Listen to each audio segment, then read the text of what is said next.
Welcome to the Netherlands, a postcard-perfect country known for windmills, tulips, and a famously progressive way of life. Universal healthcare, generous retirement pensions, paid parental leave, legalized cannabis, and a social safety net so robust, some say it's impossible to get fired here. On the surface it sounds like a liberal dreamland. But what if I told you this little European utopia is hiding something shocking? According to the World Bank, the Netherlands isn't just unequal, it's the most unequal place on the planet when it comes to wealth. Yes, more than South Africa, more than Brazil, more than the United States. So how did one of the world's most socially advanced nations become the global capital of wealth inequality? And more importantly, what can it teach us about capitalism, economic policy, and the future of inequality across the globe? The Dutch illusion: how the most progressive nation became the most unequal. Let's start with the basics. The Netherlands is often grouped with its Nordic neighbors, Sweden, Norway, Finland, countries known for generous social programs funded by high taxes. These nations rank among the most equal in terms of income. But here's the twist. When you shift the lens to wealth, the story flips on its head. In fact, in 2025, the Netherlands ranks higher in wealth inequality than any other country on Earth, even higher than global outliers like India, Brazil, and yes, the United States. So how can a nation where people earn roughly the same still be so wildly unequal in what they own? Let's talk about the Gini Coefficient. It's a scale from 0 to 1. 0 means perfect equality. Everyone has the same. 1 means total inequality. One person has everything. Now, most countries fall somewhere in the middle. And for income, the Netherlands sits comfortably near the bottom, meaning very equal. But for wealth, it's nearly at the top. That gap is key, because it means equality in paychecks doesn't automatically lead to equality in financial security. And here's where it gets interesting. In the Netherlands, a surprising number of households actually have a negative net worth, meaning they owe more than they own. To understand why so many Dutch citizens have negative wealth, we have to look at housing.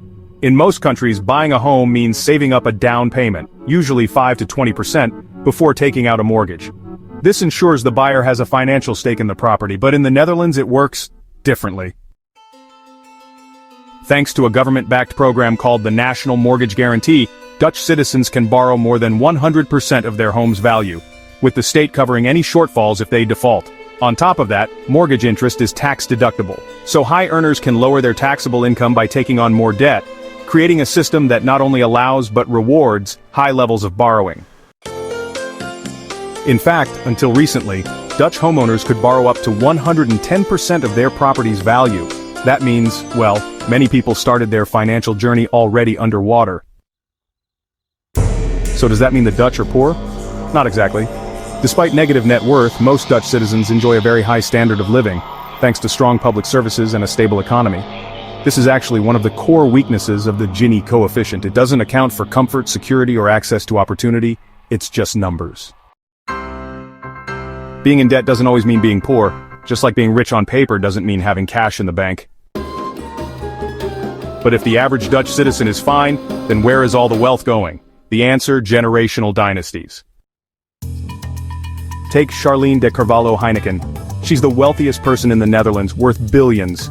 Not because she built a company, but because her family has owned the Heineken empire for generations.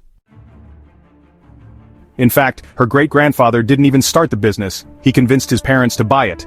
And those parents? Already rich, thanks to investments tied to the Dutch East India Company. The Dutch were among the first to create stock markets, joint stock companies, and speculative financial tools. That was over 400 years ago, and some of that wealth still sits with the same families. Alright, here's a thought experiment for you. Would you rather get 100% returns for 10 years, or 10% returns for 100 years? Let's say both start with $10,000. After 10 years at 100%, you'd have just over $10 million. But after 100 years at 10%, you'd actually have $137 million. Kinda wild, right? The secret? Well, it's time. Old money grows like a tree with really deep roots. And in countries like the Netherlands, where revolutions, redistributions, and wealth taxes have been, pretty minimal, those trees have grown pretty much unchecked. So, is this just how capitalism works? A system that, honestly, rewards the past more than the present? Maybe. But here's the kicker. The Netherlands still ranks among the best places in the world to live. Strong healthcare, safe streets, clean cities, and world-class infrastructure.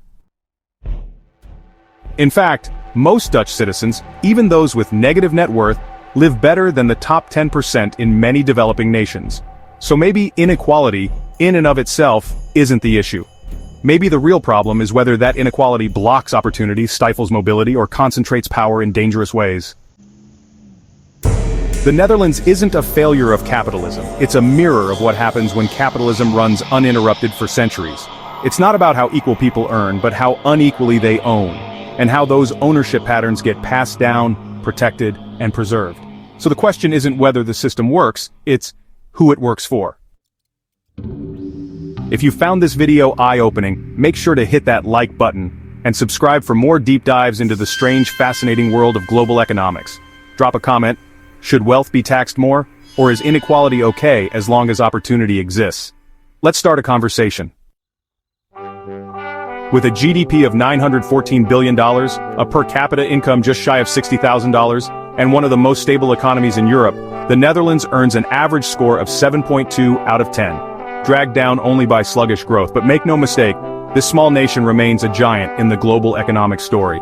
The only question is, how long can it keep the illusion of equality alive? The Netherlands is one of the richest countries in the world, known for tulips, windmills, canals, and free healthcare. Its colonies, companies like Heineken, and its mortgage system made its people rich. Yet, there's a strange twist. Despite being rich, Dutch people are among the most indebted in the world. The Dutch housing market runs on interest-only loans. This artificially inflates house prices. Government provides massive subsidies and tax breaks for mortgages. Even renters get housing allowance. But here's the danger. If the housing bubble bursts, the government has quietly reduced the subsidies. It's a ticking time bomb.